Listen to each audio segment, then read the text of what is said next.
Can you imagine a sister who takes everything? Your toys, your clothes, your very identity, and gets applauded for it? I'm Samantha Parker, 30 years old, standing in the warm amber glow of Merlot's restaurant, my favorite place, on the night of my birthday, expecting celebration but bracing for something else entirely. My younger sister Jessica has always been the golden child, her shadow eclipsing my life since we were kids. Tonight, I sense the weight of her latest theft, though I can't yet name it. The scent of fresh rosemary and bread fills the air, but beneath it a sharper edge, betrayal, lingers, waiting to cut. For as long as I can remember, Jessica took what was mine. When I was 4, she was born, and my parents' eyes shifted. Her dresses were prettier, her birthday parties grander, her scribbled crayon drawings hailed as masterpieces while my straight-A report cards earned tepid nods. "That's nice, Sam," my dad would say, distracted, while coaching Jessica's softball team, but skipping my debate competitions. My mom gushed over Jessica's artistic flair, never noticing the wall of resentment building inside me. It wasn't neglect, exactly, just a quieter love for me, less enthusiastic, less visible. Jessica learned early that my possessions were fair game. My favorite teddy bear vanished into her room, my hard-earned sweater reappeared on her shoulders, and when I landed the lead in the school play, she suddenly craved the spotlight, securing expensive acting classes. "Why can't you share with your sister?" became the family refrain, always aimed at me, never her. I learned to clutch what mattered tightly, guarding my heart like a vault. By 16, I was counting days until college, dreaming of escape. Northwestern University, 3 states away, became my sanctuary. There, I bloomed without her shadow. I found friends who saw me, not my sister's echo, and discovered my passion for marketing. In my junior year, Kyle Henderson walked into my life, his tousled brown hair and nervous smile disarming me. He spilled coffee on my notes during a seminar, stammering apologies, and I laughed, charmed by his sincerity. Over dinner, we talked until dawn, sharing dreams and fears. "I've never met anyone who gets me like you do," he said, and for the first time I felt truly seen. We graduated together, moved to Chicago, and built careers side by side. When he proposed on Lake Michigan's shore at sunrise, I believed I'd found my forever. But Jessica always had a way of creeping back. During wedding planning, her lukewarm congratulations, "Is he rich?" stung. But I made her maid of honor at my mother's insistence. She wore white to my bridal shower, gave a self-centered toast, and flirted shamelessly at the reception. Kyle squeezed my hand, whispering, "She's just jealous," and I wanted to believe him. The first 2 years of marriage were blissful. A suburban house, career strides, talks of a family we'd start later, when finances were secure. Yet I sensed Kyle's hesitation, a reluctance he couldn't voice. I pushed it aside, focusing on us, unaware of the cracks forming.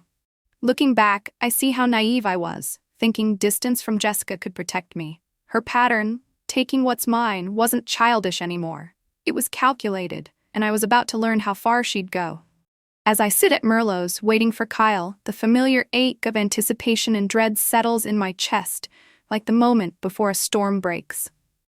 Tonight I'd hoped for a new beginning. But the air feels heavy, charged with secrets ready to spill. The hostess leads me to the reserved table, and as I settle into my chair, the ambient chatter of the restaurant fades into a distant hum. My parents are already there, my mother adjusting her napkin with that precise motion she always uses when she's trying to hide her excitement or nerves. My father hands me a small gift bag with a pat on the back, his hug brief and awkward as always. "Happy birthday, sweetheart," he says, his voice gruff but genuine. I thank them, tucking away my mother's subtle critique about my lipstick, and glance at my phone again. No message from Kyle yet. Jessica isn't here either, but that's no surprise. She turns lateness into a performance. As I sip my water, waiting for the evening to unfold, my mind wanders back to the foundation of all this, to the escape I thought I'd achieved years ago. College was my liberation. A deliberate choice to put 3 states between me and Jessica's relentless shadow.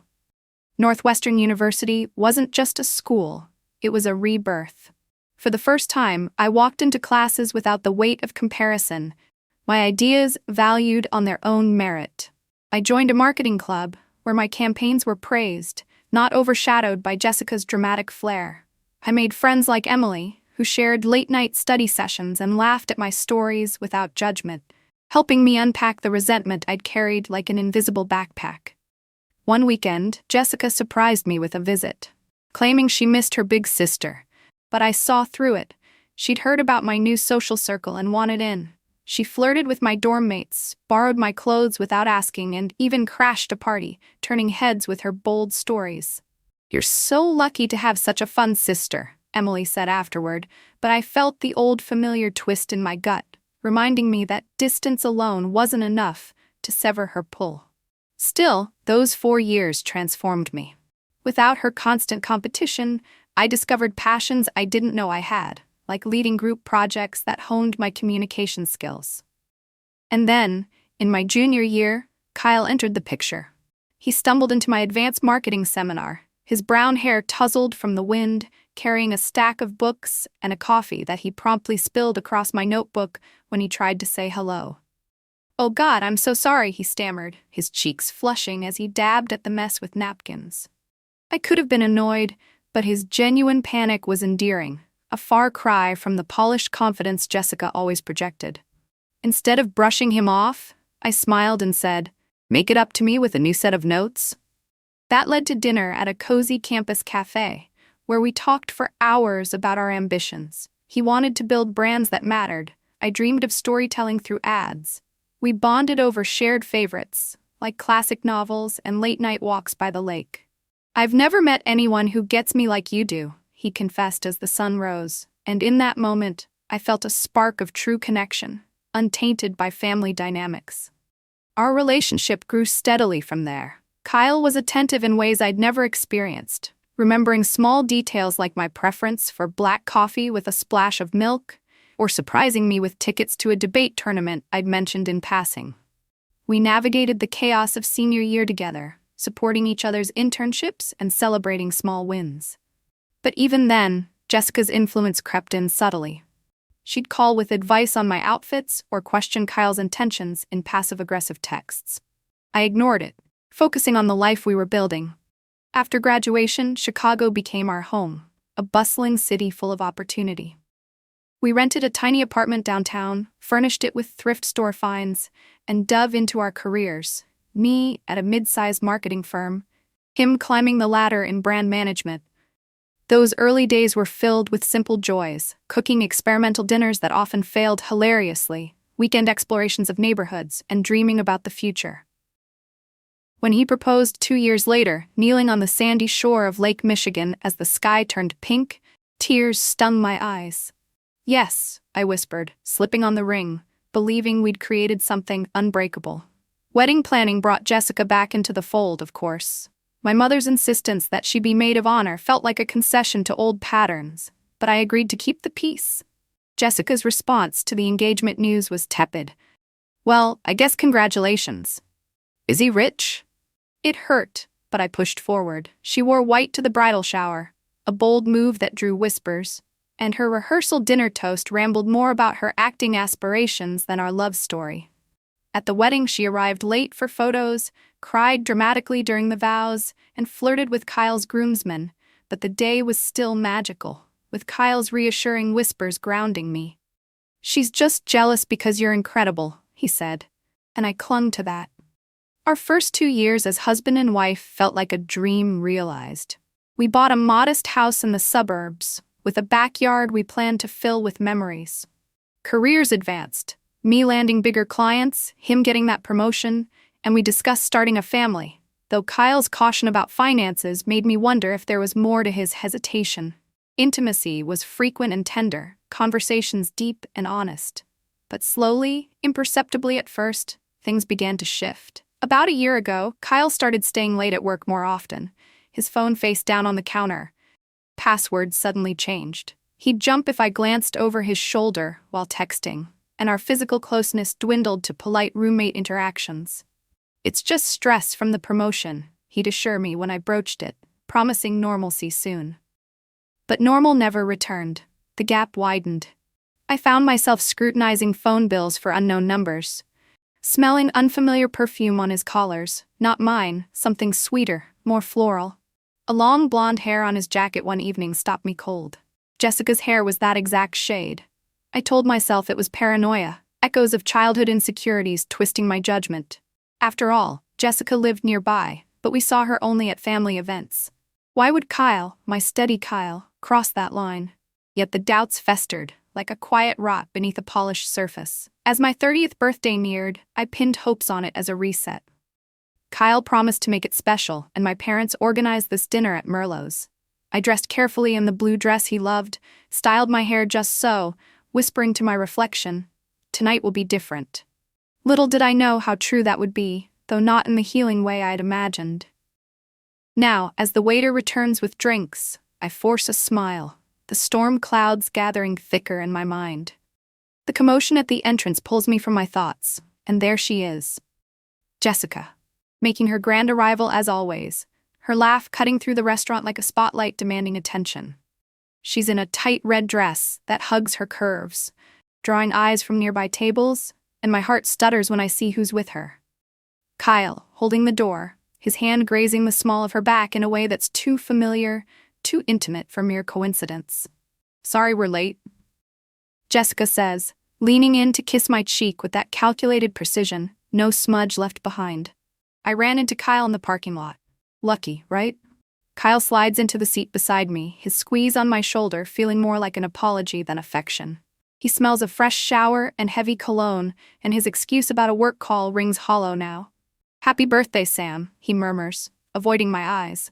I manage a steady, "No problem," but inside, the doubts I've buried for months surge back, vivid and unrelenting. It started subtly, about a year ago, right after Kyle's promotion to senior brand manager. At first, I chalked it up to the demands of his new role. Longer hours, more travel, the stress of leading a team. He'd come home exhausted, collapsing on the couch with a beer instead of joining me for our usual evening walks around the neighborhood. "Just need to unwind," he'd say, scrolling through his phone while I prepared dinner. But then the phone became a constant barrier, always face down on tables, buzzing with notifications. He silenced quickly.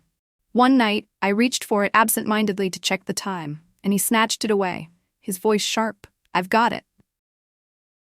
That flinch was new, a crack in the trust we'd built. Intimacy faded next, our once passionate nights turning into hurried goodnights, his back to me in bed. I'd initiate, trailing fingers along his arm, but he'd mumble about early meetings or headaches. "Things will normalize after this big project," he promised during one of our rare talks. But the project ended, and the distance only grew. I tried to bridge it with surprises. A weekend getaway to a bed and breakfast in Wisconsin, where we'd hiked and laughed like old times. But even there, he checked his phone obsessively, stepping outside for quick calls. Back home, the evidence mounted. His shirts carried a faint, floral perfume that wasn't mine. I favored citrus scents, and I'd find them tossed in the laundry hamper with lipstick smudges on the collar, pale pink, not my shade.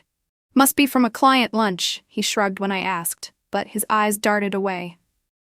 Then came the blonde hair on his jacket, long and wavy, the exact match to Jessica's. I stared at it under the kitchen light, my stomach twisting. Jessica? No, that was impossible. She was family, and Kyle had always dismissed her flirtations with eye rolls. But the seed of suspicion took root, watered by late-night texts he deleted before bed, or the way he'd lock his screen when I entered the room. I became a detective in my own home, glancing at phone bills that showed repeated calls to a number I traced to Jessica's area code, though I told myself it could be work-related. She was in sales, after all. One evening, after he'd claimed another late meeting, I drove by his office, heart pounding, only to find the building dark, no car in the lot. He came home hours later, smelling of wine and that perfume again. "Team happy hour ran long," he explained, kissing my forehead too quickly. I nodded, swallowing the questions, because confronting him meant admitting the paradise I'd built might be crumbling. Childhood patterns haunted me, Jessica taking my things, my parents enabling it, and I wondered if I was projecting old wounds onto my marriage. "You're being paranoid," I whispered to myself in the mirror, but the doubt lingered, a quiet erosion. To cope, I threw myself into work, landing a major campaign that earned praise from my boss. But even successes felt hollow without Kyle's genuine enthusiasm. We'd always celebrated with takeout and movies, but now he was distracted, his congratulations perfunctory. Friends noticed too. At a double date with Megan and her husband, Kyle barely engaged, checking his watch repeatedly. "Everything okay?" Megan asked me later, her concern evident. I brushed it off. Just work stress. But inside, I ached. Jessica's visits to family gatherings added fuel. She'd hug Kyle a beat too long, laugh at his jokes with exaggerated flair, and I'd catch them in hushed conversations, heads close. "What was that about?" I'd ask casually, and Kyle would wave it away. "Just her latest drama at work." But at our Christmas party last year, they both vanished for nearly an hour. Kyle claiming he was helping her find a lost earring in the guest room. I searched later. No earring, but the bedspread was rumpled. Still, I denied it, clinging to the life we'd created, the vows we'd exchanged. As my birthday approached, I clung to hope too. Kyle seemed more attentive in the weeks leading up, planning small gestures like leaving notes on the fridge. "Can't wait to celebrate you." I convinced myself the rough patch was ending, that tonight at Merlot's would reignite our spark. I dressed in the blue gown he adored, the one that brought out my eyes, and drove here with optimism fluttering in my chest. But now, watching him and Jessica exchange subtle glances across the table as my parents chatter about their cruise, that optimism fractures. Under the table, I place my hand on his knee, seeking reassurance, but he flinches, his palm clammy as it covers mine. "Everything okay?" I whisper. "Fine, just tired," he replies too fast. The waiter takes our orders, and conversation flows, parents dominating with neighbor gossip, Jessica interjecting with her sales triumphs, Kyle unusually quiet. Gifts follow, a generic gift card from my parents, diamond earrings from Kyle that feel rushed, a scarf from Jessica in a color I'd never wear. As the chocolate lava cake arrives, my father raises a glass for a toast. "To Samantha, for the stable life you've built." Stable. Not thrilling, just reliable. Jessica shifts excitedly, glancing at Kyle, and my stomach knots with foreboding. "Actually," she interrupts, standing and smoothing her dress over her belly, "I have an announcement." The words hang, and I brace for the impact I've subconsciously feared. All eyes turn to Jessica as she stands, her hand deliberately resting on her stomach, that smug gleam in her eyes promising something monumental. The candle on my lava cake flickers, casting shadows across the table, and in that suspended moment, my mind races back to the hours leading up to this dinner, the hopeful rituals I'd performed like talismans against the growing unease in my marriage.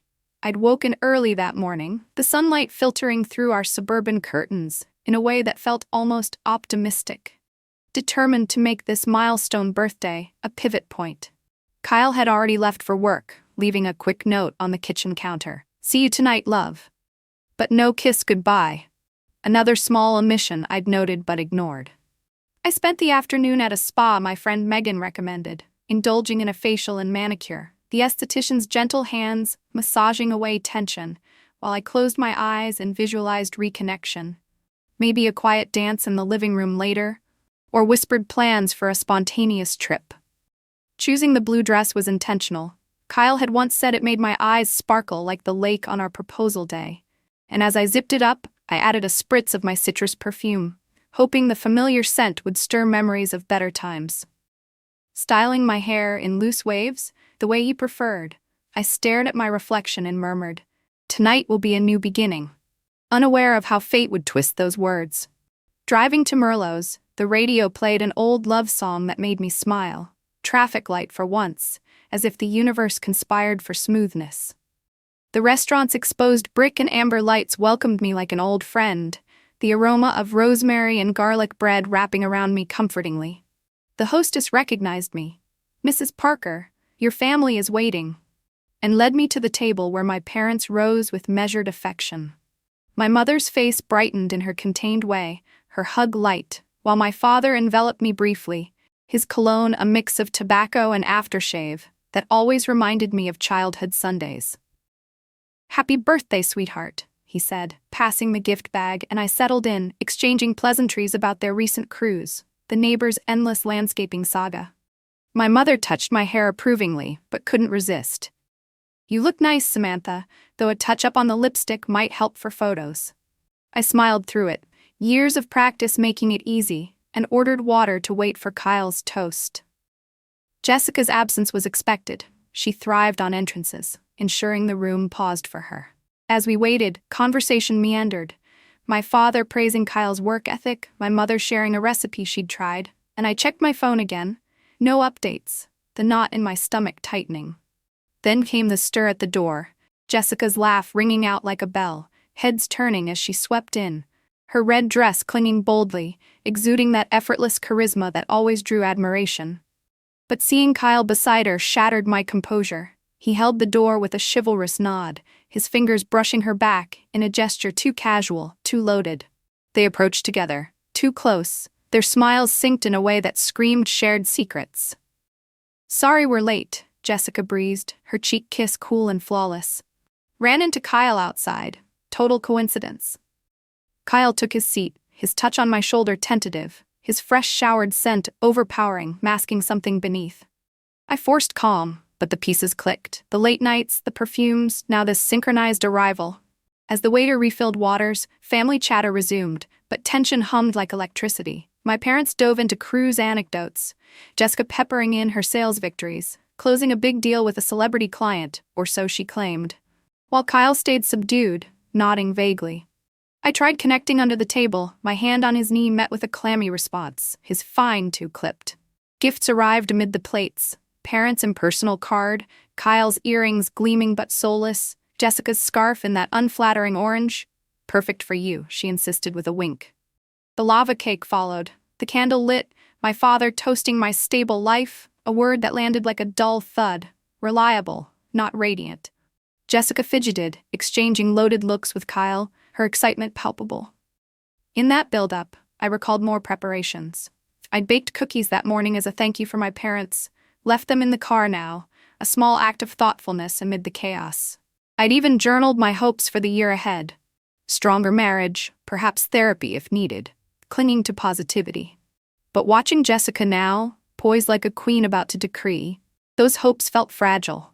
Family dynamics played out in micro-moments. My mother's subtle favoritism in praising Jessica's dress, my father's awkward mediation. A new memory surfaced unbidden. Last Thanksgiving, when Jessica accidentally spilled wine on my outfit, laughing it off while Kyle helped clean up, their hands brushing too long. I dismissed it then, but now it fueled the dread. As the candle burned lower, Jessica cleared her throat again, her hand emphatic on her midsection. "This will make Sam's birthday even more special," she said, her voice laced with triumph. The table hushed, and I braced harder, the air thick with impending revelation, my carefully prepared evening teetering on the edge. "I'm pregnant," Jessica announces, her voice carrying that dramatic pause she perfected in those acting classes, her hand still cradling her stomach as if unveiling a priceless artifact. The word hangs in the air like a thunderclap, but the real storm brews in the silence that follows. My mother's delighted gasp, my father's grin splitting wider than any he'd given my achievements, and Kyle's gaze fixed on the tablecloth, color draining from his face. "About 10 weeks. Jessica adds, beaming, but her eyes lock on mine with that malicious triumph, waiting for me to shatter. "And there's more. Kyle's the father. We've been seeing each other for months. We're going to be a family now." The restaurant's buzz continues around us, oblivious diners clinking glasses, but at our table, time freezes. My father lowers his glass mid-sip, confusion etching his features. My mother blinks between us, her smile crumbling into bewilderment. Kyle mumbles something about this not being the planned reveal, still avoiding my eyes. Jessica reaches for his hand across the table, her touch possessive, repeating, "We're a family now, Sam," as if sealing a victory. The cruelty of the timing, my birthday, my restaurant, in front of our parents, hits like a calculated strike. Not a slip, but a spectacle designed to humiliate. In that instant, flashes of the past month flood my mind, the quiet preparations I'd made not just for this dinner, but for the unraveling I'd sensed coming. After finding that blonde hair, I'd started journaling suspicions, hidden in my work drawer, noting patterns like Kyle's overtime, aligning with Jessica's social media posts about late-night adventures. I'd even confided vaguely in Megan over coffee, her eyes widening as I described the perfume, but I stopped short of naming Jessica, too ashamed to voice the unthinkable. One sleepless night, I'd searched online for signs of affairs, checklists matching our life eerily. Emotional withdrawal, defensiveness, sudden grooming changes like Kyle's new cologne.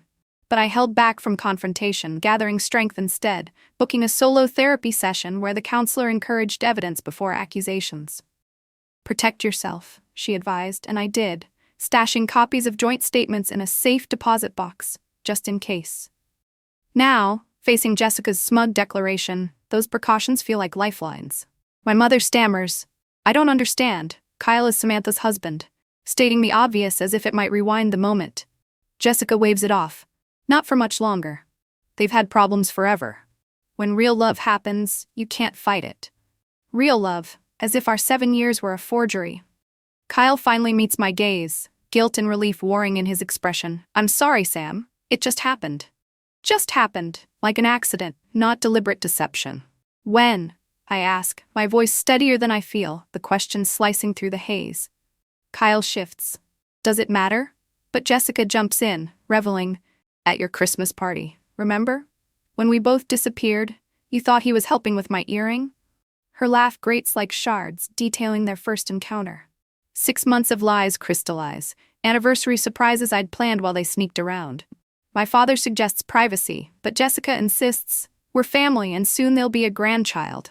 My mother softens at "grandchild," murmuring about blessings amid unusual circumstances, her favoritism alchemy turning betrayal into joy. Kyle touches my arm. "Can we talk privately?" But I stand abruptly, chair scraping, excusing myself to the restroom, legs numb but carrying me forward. The stall's cool door against my forehead brings no tears, just clarity. This isn't shock, it's culmination. Jessica's lifetime of thefts, Kyle's weakness, my parents' enabling, all predictable. Splashing water, reapplying lipstick, I whisper to my reflection, "You will not break." Returning, they're discussing names, Kyle Jr. or Kylie. Jessica touching Kyle possessively, my parents half engaged. They stare as I sit, Jessica's anticipation clear. She scripted my meltdown. Instead, I smile. "You've made this birthday memorable, but I'd like my cake before it melts." Confusion ripples, Jessica's smile falters, Kyle bewilders. "We should discuss arrangements," he starts, but I raise a hand. "Not now, cake first." I fork a bite, savoring deliberately, their stares like spotlights. "What, expecting a scene?" Jessica recovers. "We thought you'd be more upset." "I am," I say, another bite, "but I don't need spectacles, and there's something you should know." My hand trembles slightly as I sip water, the puzzle pieces I'd collected snapping into place. 3 months ago, borrowing Kyle's laptop for a crashed presentation, an email from Jessica popped. Last night. Suspicion 1, the explicit details confirmed encounters. I'd kept silent, processing, planning. "I've known about the affair for 3 months, I reveal quietly. Kyle's head snaps up, shock wide. Jessica's triumph cracks. "You should change passwords more often, Kyle. Our anniversary date was obvious." My mother gasps. "This isn't appropriate." "Neither is announcing it here, Mom," I retort. After the emails, I hired Davis & Associates, a private investigator. Thorough. Photos of you at Jessica's apartment 27 times, call recordings, even the bracelet receipt she's wearing, not from a client. Jessica covers the gold instinctively, confidence fracturing. "You've been spying?" Kyle indicts. I laugh. "Rich from you invading my marriage. It's legal, unlike adultery. Grounds for fault divorce here." My father shifts. "Samantha, perhaps." "Not finished," I cut in. 2 months ago, I contacted Patricia Donovan, top divorce attorney. "Papers are ready." Kyle, "Evidence, finances secured, assets protected." Kyle pales greener. "You've planned this all along?" "Yes, serving next week, but your announcement sped it." My mother's tears well. "Divorce is so final. Counseling?" "No coming back, Mom." One more bombshell waits, but I pause, the weight of it heavy yet empowering. "And there's one more thing," I say, turning my gaze to Jessica, her expectant eyes now flickering with uncertainty as I reach into my purse for the folded document I've carried like a shield these past weeks. Never did I imagine deploying it here, amid the clinking silverware and half-eaten desserts, but the moment demands it. Kyle had a vasectomy 2 years ago. I state evenly, sliding the medical report across the table toward her. "We decided children weren't in our future. He didn't want the responsibility." Jessica stares, then at Kyle, horror dawning slowly like a shadow creeping across her face. "That's not possible," she whispers, her voice cracking for the first time tonight. "You're lying." I nod toward the paper. "Check it. Sacred Heart Medical Center, Dr. Reynolds, 26 months ago." Kyle lounged on our couch with frozen peas during March Madness recovery. I remember every detail. Kyle looks queasy, as if the lava cake might reappear. Sam, I can explain. But Jessica interrupts, her pitch rising. Explain what? That you had a vasectomy and didn't tell me? That you let me believe. She trails off, realizing the admission exposes more of her deception. My mother snatches the document, hands trembling as she scans it. Is this true, Kyle? His silence confirms it, head bowed in defeat. I lean back, addressing Jessica directly. So if you're truly pregnant, congratulations. Just not to Kyle. He's shooting blanks. Who's the real father? Do you even know? The restaurant quiets subtly. Nearby tables sensing the drama, whispers rippling like waves. Jessica's eyes dart, her triumph evaporating under scrutiny. She stands abruptly, chair screeching. I need air. Grabbing her purse and bolting toward the exit. Kyle hesitates, glancing between us, torn. Go ahead, I say coldly. Follow her. You two deserve each other. He rises after a beat, hurrying out, leaving me with my stunned parents. My father clears his throat. Samantha, I don't know what to say. Nothing to say, Dad, I reply, forking another bite of cake, though it tastes like dust now, determination fueling me to finish. Except maybe Jessica needs help figuring out the actual father. My mother dabs at mascara-streaked cheeks. How can you be so calm? This is a disaster. No, Mom, a disaster's unexpected. This was inevitable, with Jessica taking what's mine since childhood, and you enabling it. The words hang heavy, a truth long suppressed. In the weeks since discovering the emails, I'd not only hired the PI and attorney, but also confided in a new journal, hidden under my mattress, chronicling every suspicion to process the pain privately. I'd even attended a support group for betrayed spouses once, anonymously, hearing stories that mirrored mine. The gradual erosion, the gaslighting, and it fortified me, reminding me I wasn't alone or crazy. One evening, after tailing Kyle discreetly to Jessica's building, a risky move I wouldn't repeat, I'd sat in my car weeping, then wiped my tears and called Patricia for an update on the papers. You're stronger than you know, she'd said. And tonight proves it. As minutes tick by, Kyle returns alone, ashen-faced, sliding into his seat. She's in her car, upset. Finding out you're not the father would do that, I note neutrally. He pleads, Sam, can we talk privately? There's so much to explain. My father interjects gruffly, is it true about the vasectomy? Kyle nods, yes, sir. Sam and I discussed it. We decided, or rather, I pushed for it. I should have told Jessica, but things were complicated. Complicated, I echo without humor. That's one word for betraying your wife with her sister. My mother clutches her pearls. How could you both do this to Samantha? Before Kyle answers, Jessica reappears, blotchy face but composed, arms protective over her belly as she sits. Sorry for running, she murmurs. Needed a moment. The waiter approaches warily. Everything all right? Coffee? Just the check, I say. Jessica speaks up. I want to explain. Sam, it wasn't planned. We never meant to hurt you. Yet you announced it on my birthday, I point out. She looks ashamed. Wrong timing. Thought family would help. You never consider my feelings. I reply softly. That's the issue, Jess. Taking without thought. She snaps back. Kyle doesn't belong to you. He's a person. He was my husband, I counter. You should have respected that. My father probes. About the baby, if Kyle isn't. Jessica's tears renew. I don't know. The dates matched. Thought it was him. Who else? My mother whispers. Someone before Kyle, married too. Ended it when we got serious, but timing, I miscalculated. My father groans, face in hands. Jessica, for God's sake. I can't suppress a laugh at the absurdity. So, affair with one married man, then my husband, pregnant by the first, passing it off as Kyle's. Jessica winces. Wasn't like that, I believed it.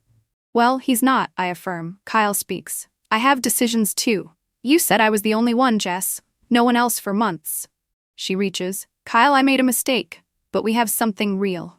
He pulls away. Do we? Or am I just another theft from Sam? The question stings the air. Jessica recoils. My mother tries peacemaking. Take time to process. Shock for all.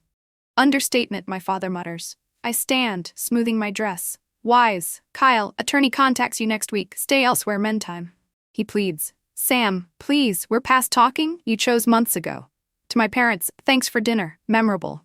Jessica calls. You can't leave like this. I pause, seeing her insecurity beneath the facade. I'm not leaving. Walking away. Difference. Hope you sort the baby. Not my problem. Exiting, the cool air hits like freedom, betrayal aching but shadows lifting. The morning after my birthday dinner dawns too bright through the hotel room curtains, the bed unfamiliar and too soft, but it's a refuge from the storm I left behind. I wake to a barrage of notifications, 27 missed calls, texts piling up from Kyle, Jessica, my parents, but I silence them all. My thumb hovering over Patricia Donovan's number instead.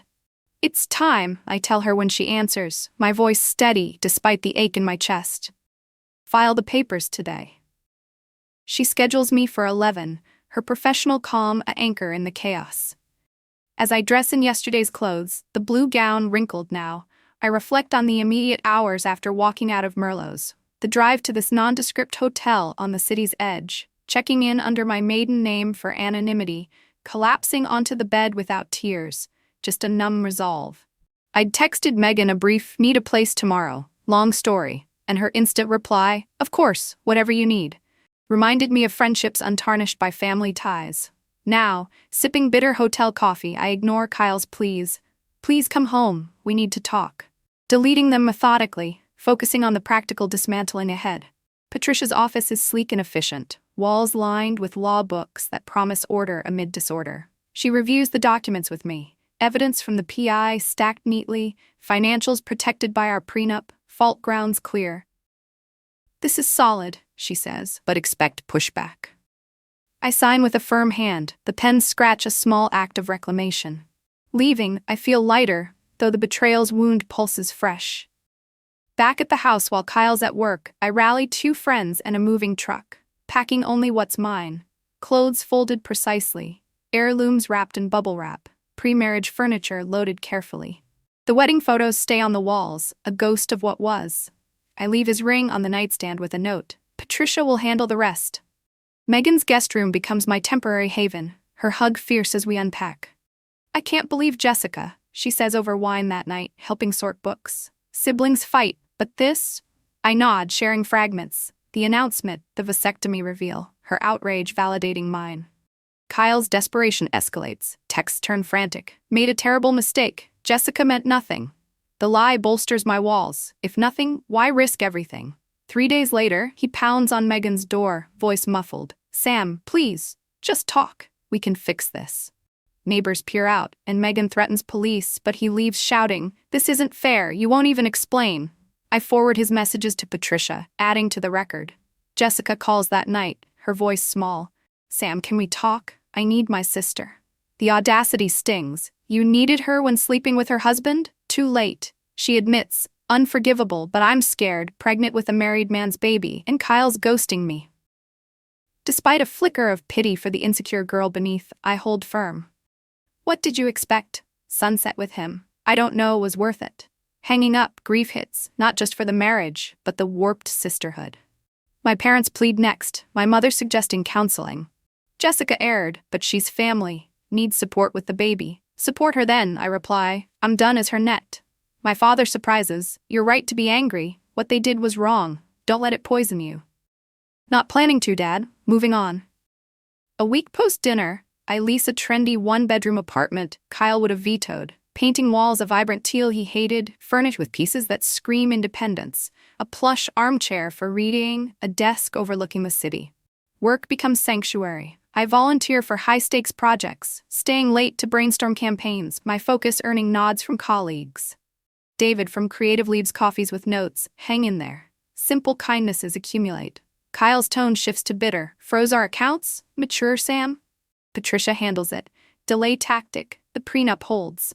Jessica informs the other man, Richard. He denies, threatens exposure as lies. She's alone, my mother laments. Find compassion.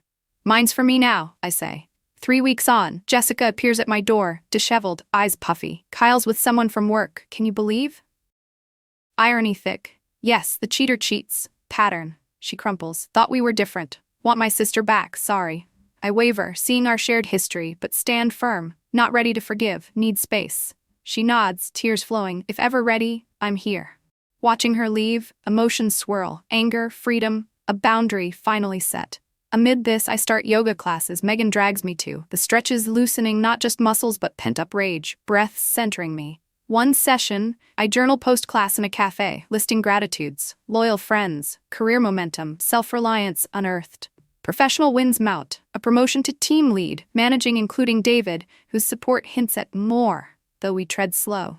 Kyle contests assets briefly, but Patricia quashes it. Drama lingers, mutual friends report Kyle's regret, Jessica's isolation, but I detach, blocking numbers, curating peace.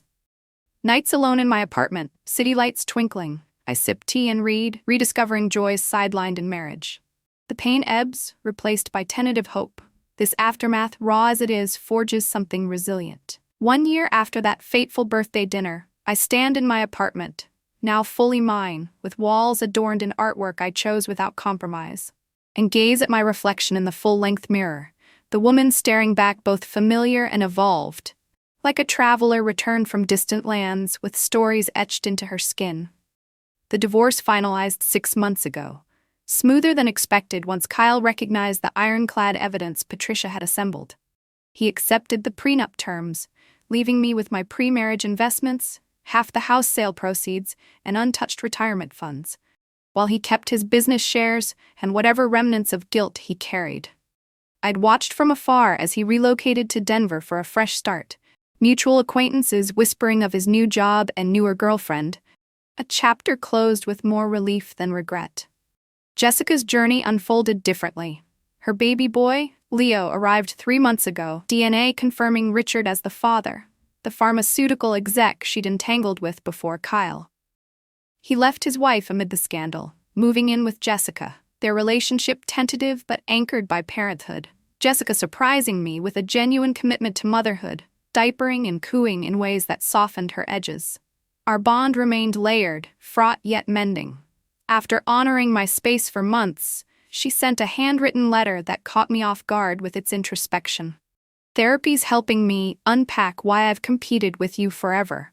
Our parents' favoritism made me chase exceptionalism for notice while envying your steady acceptance. Neither of us got what we truly needed, not seeking forgiveness yet, just sharing I'm breaking this for Leo. It moved me unexpectedly, prompting a visit 2 weeks later.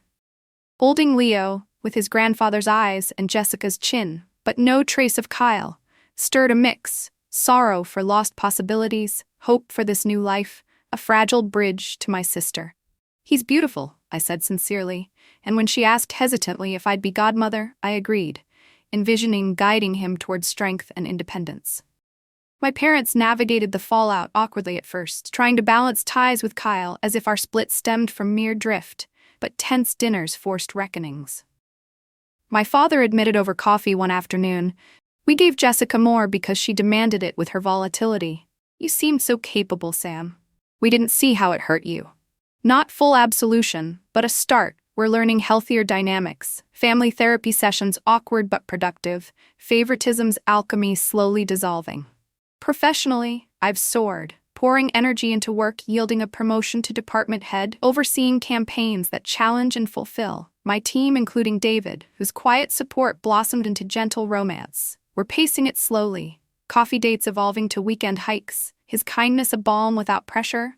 No baggage free, but shared vulnerabilities build trust. Kyle's Denver move erased chance encounters, and Jessica mentioned his rare inquiries about Leo, relief evident in his disconnection. For me, discoveries abound. Strengths unearthed in crisis, like facing betrayal head-on, valuing self enough for boundaries, recognizing toxicity's toll. The calm cake-eater amid chaos became a woman who demands respect, heals on her terms. Doorbell chimes. David arrives for my birthday gathering, a deliberate reclaiming with close friends at a cozy bistro.